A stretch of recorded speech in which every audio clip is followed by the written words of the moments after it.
زرت ای قربان ایمان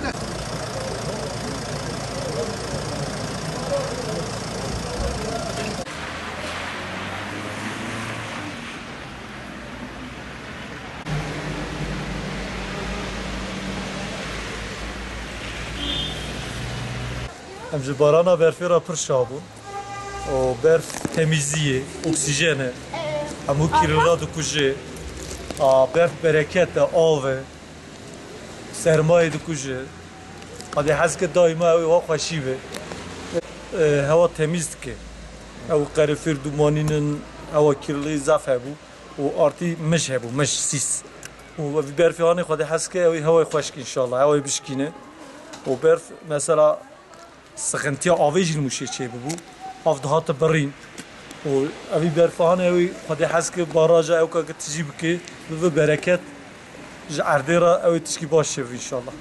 Valla berf boyun tiştekî zav xweşe çünkü me gişka daat kir bütün mûşê daat kir ki berf bibare hem heva temiz be hem heva germ be me esanoyê da dixebitim normalde. Normal mizin paret kir ber sobî av bindesmi de buz dikir. Anko aydes bir an önce düşmez bararım sonu belki bixeb mişe xelas kim. Doyna Xwedê ra şekir.